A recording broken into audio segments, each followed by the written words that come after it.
Tributes flow for the late Spiritual Baptist leader Dr. Granville Williams. In sports, another half-century for Dwayne Smith in the IPL. Credible, balanced, committed. This is the CBC Evening News.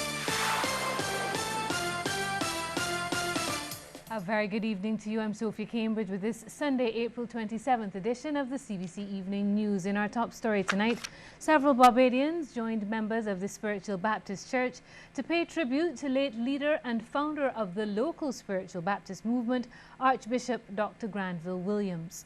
Just after 10 this morning, the proceedings got underway at the Cathedral of Jerusalem in Ealing Grove, Christchurch.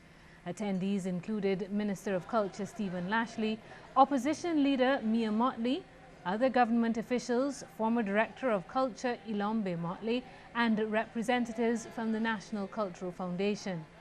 Minister Lashley noted that the former Spiritual Baptist leader made an invaluable contribution to our nation in the areas of entrepreneurship, culture, and religion. He also indicated that further tributes will be paid to Dr. Williams during this year's ceremonial delivery of the last canes at the start of crop-over festivities.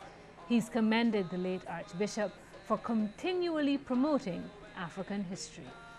It is notable indeed that long before there was a formal recognition of the season of emancipation or a structured schools program in recognition of Black Heritage Month, this church, under his leadership, implemented an annual exhibition on African and diasporic history for the education of its members.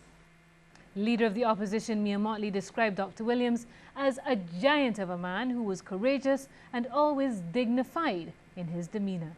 I have likened him, in respect of the evolution of Barbadian religious expression, to that of Kamau Brathwaite in the respect of the evolution of nation language as part of our acceptable expression of literature. Or to Garfield Sobers and Frank Worrell, who indigenized the practice of cricket to the point of global recognition.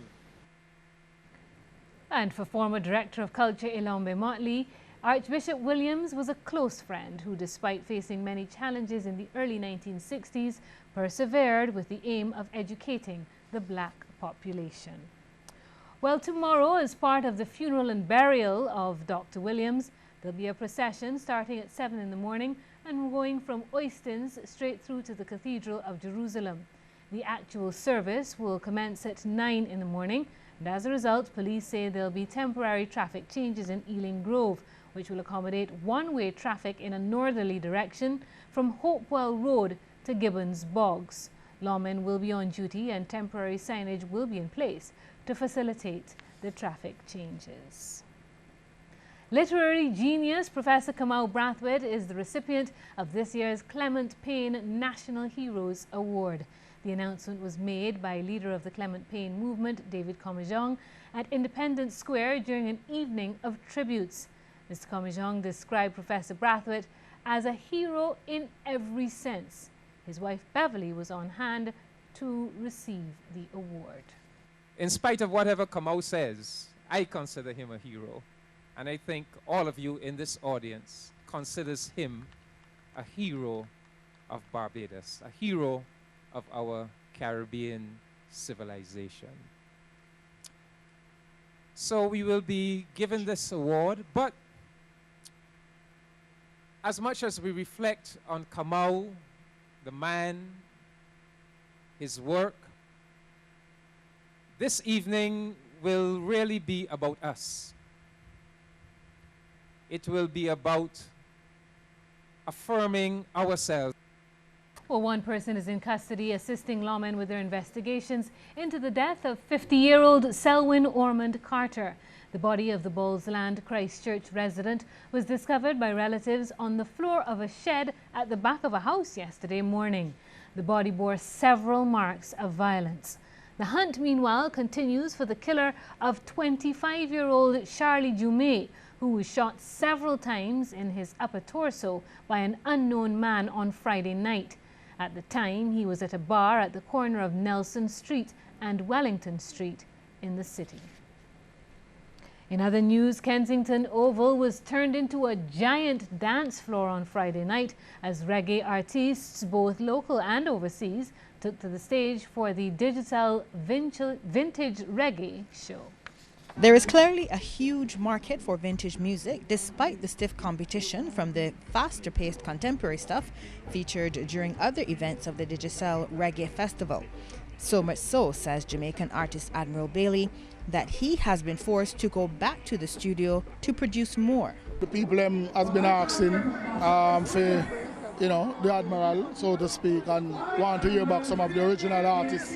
So based on that, the request, we just decide to go back to do some work. You see the turnout tonight, we're veteran night, and you see the turnout. So the people like the music, them crave for more of the music. So it's just we know to just deliver, you know what I mean? So with me going back into the studio, I can promise them that they'll be hearing some good music. Admiral Bailey was one of 4 Jamaican artists who joined the band Fab 5 on stage, along with 3 Barbadians at the Vintage Reggae show at Kensington Oval. And that audience to which he referred soaked up every moment of the 6.5-hour show, singing along word for word to each of the performers who took to the stage. One of the other standouts for the night was 7-time vintage reggae veteran John Holt. He says he loves performing for Barbadian audiences. They seem to know what's going on in the reggae world and the world of music on a whole. So it's always a pleasure to come back. And he thinks the type of music he and others like Fab 5 and another of the night's performers, Frankie Paul, will be around for a long time. There's a market for conscious music, but it's just like the brothers not making any conscious music there. They are making like hear-em, scare-em music. The night's highlight performance was the sweet-singing Sanchez, who wasted no time after he came on stage, getting comfortable and belting out hit after hit for fans. At one point during the performance, he even got close up with them, much to their delight. In an interview before his performance, Sanchez promised fans the best, and that is just what they got from this veteran performer. His performance lasted just about 45 minutes, including a session of gospel choruses, before he was eventually called back on stage for an encore performance. Lisa Broom, CBC News.